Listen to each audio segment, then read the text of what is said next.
This video is brought to you by the fact that I too would be distracted by Ilya illuminated as if the heavens was pointing him out to me. More on that later. Welcome loons, goons, and anyone ready to swoon.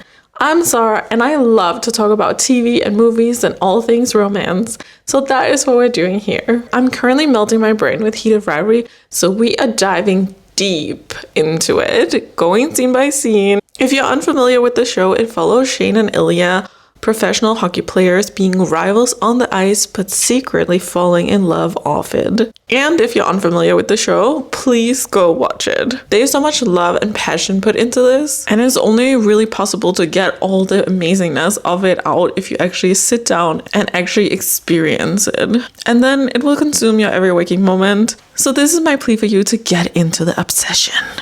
In this video, we're continuing on episode 1, right after Shane and Ilya's commercial shoot, which we dove into in the previous video. Now we're taking a closer look at Shane and his mom, Yuna, and their talk about sponsorships. You could think it's just like a boring, practical filler conversation, like what can we really get from this? Other than, yeah, Shane is gonna make some money. But let me tell you, oh, so much, my dear. Like, this wouldn't be a standalone video if there wasn't. If you want to catch up on my yappity thoughts about this show until now, there is a playlist for you in the description. So check that out and tap that beautiful subscribe button now that you're down there to join in on our journey of our boys falling in love. Without further ado, let's just get into it. This video contains spoilers for Heated Rivalry Season 1. As I was saying, we're coming into the scene straight from the little chit-chat that Shane and Ilya has after their commercial shoot.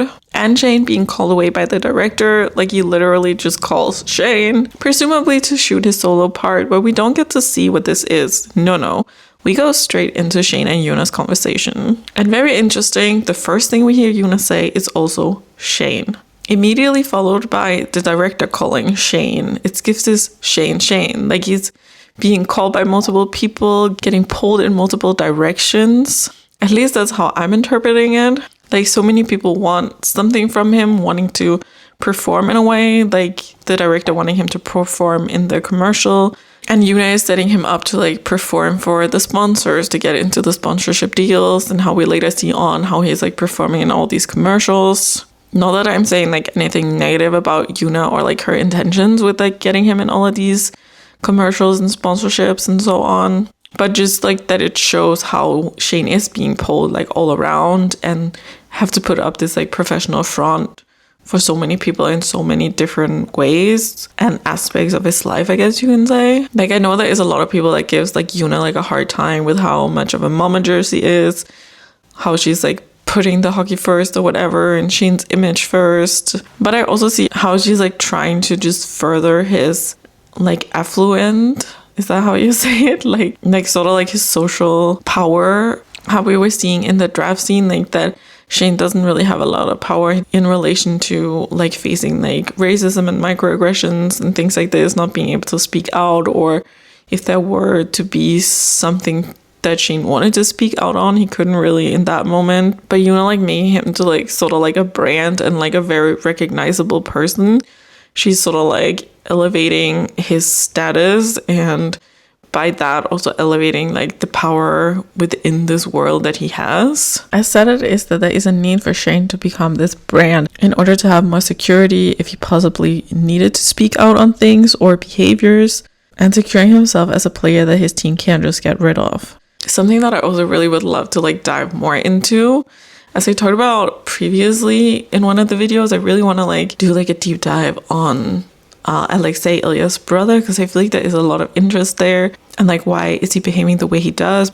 And I also would really love to like dive into like Yuna and David and like the other parents like in the show. I think it could be really fun to like do like how are the parents and different family dynamics like shown in the show, and how this like influences the boys here, and also like Scott and Kip. So if that is of interest for you, like please let me know down below. But side tangent over, here we're coming into Shane and Yuna's talk, and it starts sort of focusing on Shane watching Ilya. We're sort of like in Shane's head, and he's being pulled out by his mom calling his name. He's not really paying attention and just maybe a little annoyed at it, because these are important things, not being in breach of contract. But as we're zooming out and getting more into like the wider shot of them having a conversation together, We also hear that Shane was paying attention. Maybe not fully, but he knows they're talking about sponsorships, particularly sneakers. But Yuna is still iterating, you need to wear the sneakers. It's very important for her that Shane is like informed about what is expected, and also these deals are worth a lot of money and there's a lot of contracts and things involved. So it's like obviously very important that you like follow what has been agreed on. And as I said, it feels like that, yes, Shane is listening, but kind of like with half an ear. Like he's a little bit distracted by Ilya here. And this is also very much shown like in the framing, with how Ilya is like skating in the scene in the background, but between Shane and Yuna, kind of like creating this divide a little bit and sort of pulling focus. Like he's like right there, front and center, even though he's like in the background, but he's like, you can't miss him. And Shane obviously can't miss him either. Like it really pulls its focus. Like symbolically, Shane can't get rid of Ilya from his mind. And I kind of feel like it's in this way of also showing how Ilya is maybe pulling Shane away from like his responsibilities, what he's supposed to do. Like also how we hear later on that he's like this like perfect sponsorship candidate, upstanding gentleman or whatever. Which, reading between the lines for the time and probably internally for Shane, gives this narrow-mindedness of like what a good like spokesperson and role model should be. And Shane's feelings towards Ilya and all of these questions that comes with it is sort of like going beyond like what Shane thinks that he's supposed to be for like the outside world, for the sponsorships and so on. And so his like focus being pulled to Ilya is kind of like showing this like caught in between of like what I want to be and what I'm supposed to be. And we also see like Ilya is like so highlighted here. Like has like this spot like from around the eyes, but also like from up top, like super illuminated, highlighted. Like I was saying, it like almost feels like the heavens is like opening up and like shooting a beam down on him. Like I can almost hear like the angels sing or something as like, you know, the clouds opening up here and giving this like spiritual like awakening or something, like not in a religious way but just in this very like majestic way, like a force of nature. And it's reminding me of like all of these, this is like the romantic period that had a lot of these types of paintings with like the light shining through and the light illuminating down and just giving this very like romantic rose-colored glasses type energy to me. Not that like the lighting and anything here, the scene is like setting up that imagery of these like soft, beautiful, illuminated paintings, because like the lighting is quite harsh here. It's still very cold and all of that, but just I don't know, there's just something that's like giving me this association. Ilya is symbolically being called out to Shane by this force of nature or something, like I said. The conversation with Yuna and Shane continues on. Yuna is very like focused on these like brand deals, and that conversation is quite interesting as a contrast to a few scenes ago when we were seeing Ilya talking with his dad. The way that Shane and Ilya are able to communicate with their parents is like very different. Like here we see Shane being a bit like teenager-y, almost rolling his eyes a little bit about how on all these brand deals that Yuna is. Like he should remember to wear the Reebok shoes and all of this. And Shane like not really finding this important and vocalizing this. He's always in skates anyways, like kind of being like, oh mom, it doesn't really apply to me. Like I'm all about hockey. Like why do I have to do all this other stuff? You know, let me just focus on the hockey. Damn, mom. And the contrast to Ilya and his dad here. Ilya never would or could talk to his dad like this without there being some crazy consequences to it. But also in contrast to Ilya and his dad, you can see that Shane knows his mom has good intentions and that she cares of him. He just is a bit annoyed with her in the moment. There's no fear or anything here. And then also when like Yuna talks about it's like a lot of money, you see like Shane look away, and it almost feels like both this thing of like, oh, it's not important to me, but also a little bit of like there's like some uncomfortable feeling with talking about this, with talking about the money aspect of it. Maybe it's also interesting how the subject of money is brought up by both Shane and Ilya's family, but how it's done, it's very different. When we see Yuna talk about here, it feels very much like the money for Shane, what he could do with the money, what it could do for him. But when we're looking at Alexei, it's very much what money can I get out of it. When Yuna is talking about how he like is like gonna be a role model to so many young kids and so many will like look up to him, that almost is like this scoff from like Shane, as if it's like something he's been told so many times. It's like, oh, I know, but also that he doesn't want this pressure on him to be a role model. He wishes he could just focus on the hockey, not be this perfect representation and always be perfect to be the good representation. Something that sadly is very prevalent for a lot of puck people. Also, very importantly, when we start this like role model aspect of the conversation, the camera is like shifting from being a little bit wider, where we have like Shane on one side, Yuna on the other, and like Ilya like skating in the middle. We shift to this like back and forth between Shane, like just focused on Shane and just focused on Yuna. And I think it's very interesting how they're doing this, to me, as like showing how this is like an important piece of like the conversation, and it's like important information that we as the audience needs to know and needs to like really hear. Like, we can't be distracted by Ilya skating around now. Like, we need to hear this and see like the reaction and the responses, all the micro expressions that we see in both Shane and Yuna. And so we're like focusing to like be focused on them, and symbolically showing that this pressure and responsibility is what pulls Shane away from his thoughts of Ilya. And you can also see like from back behind Yuna that there is this like spotlight shining.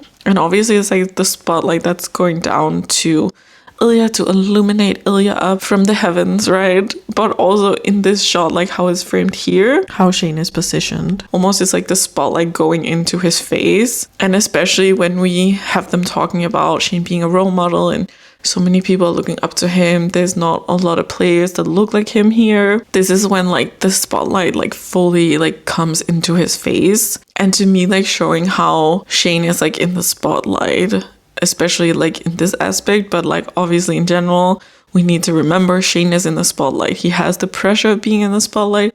He has the pressure that in the spotlight, he needs to fit into this like exact mold of what like a role model is, what he thinks a role model is. And like this pressure that he can't step out of it, like the pressure on later on. So we understand like what is the pressure that he's feeling and why he can't come to terms with himself and be honest with himself, and then feeling the pressure of not being able to be honest like with the outside world, to share like that he's gay, share who he loves, because of this pressure of like being in the spotlight and what that means to him.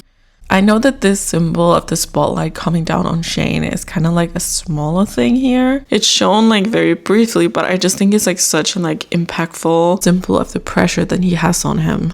And Shane is like looking away, looking down on Ilya again. He doesn't really want to be in this conversation or like think too much about this, like too much pressure, I think. And I think that he already knows it, so he doesn't need his mom to like tell him. And even if Yuna has the best intentions and wants Shane to be prepared the best, Yuna is still building on the pressure feeling that Shane has. So Shane doesn't really want to be in this conversation. And again, like Ilya's sort of drawing like a distraction or something, maybe also like as an escape a little bit.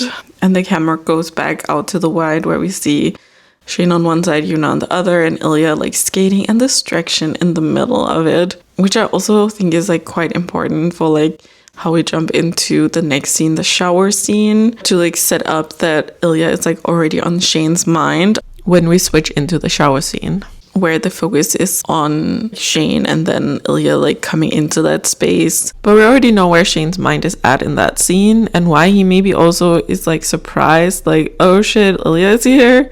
I really love this scene. I think it's like a really great scene to set up the relationship with Shane and his mom. And I loved how they like changed the character of Yuna a bit from the book. Not to like compare the book and the show too much. I mostly like am wanting to talk about the show. But I liked how in the show they put her in this like momager role and sort of like emphasizing a pressure point in Shane's life like even more. But also how family pressures can look different and come from different intentions and expressions when we look at Shane versus Ilya. And this scene like really like shows that really beautifully, but also really beautifully shows the love and passion that Yuna has like for Shane as a hockey player. Like she still cares a lot about Shane. She's not doing any of this to like put pressure on him because she wants to put pressure on him. At least I don't think. I think it's more just that she knows sort of like how the game of life is played and the struggles that Shane can go through with racism or other things, and how he needs to like have a strong profile. And as I also talked about in the draft scene, like Yuna is very aware of Shane, like related to like the outside world, how he's like presenting himself. and how he needs to present himself with the optimal goals. And I think this is like, I don't know, a lot of her motivation or what you say in how she's like behaving towards Shane and how she's like showing her care towards Shane. But that still doesn't mean that it doesn't come with a lot of pressure and that it puts a lot of pressure on Shane, you know, to be like the perfect representation, the perfect role model. And I also think this scene sort of shows like a general representation of like the pressures of like being a minority and needing to like represent your minority, be the perfect person, behave in the perfect way. And like I said, like a reason why Shane throughout the show is like struggling, coming to terms with himself and his sexuality and with his feelings, because it doesn't like fit into this like narrow view of what he thinks he's supposed to be and how he's supposed to behave. So let me know what you thought of this scene and of Yuna here, her peak momager behavior. Do you also feel like she's going a little overboard, or do you have a little sympathy for her? Let me know. I would love to continue dissecting everything with you guys. And as I said, next we're jumping into the shower. Yes, the rumors are true. We are getting to the juicy part that I'm sure a lot of you have been waiting for, and I have been waiting for talking about. There's so many like little looks and movements and things in this shower scene that I just cannot wait to talk about, and like how everything is like so illuminated, like you can't hide here. Plus the absolute perfection of shooting a shot. That's all I'm gonna say for now, okay? But we will get into it soon enough, don't you worry. And until then, remember that being you is always in season. Seasons of sorrow, seasons of sorrow.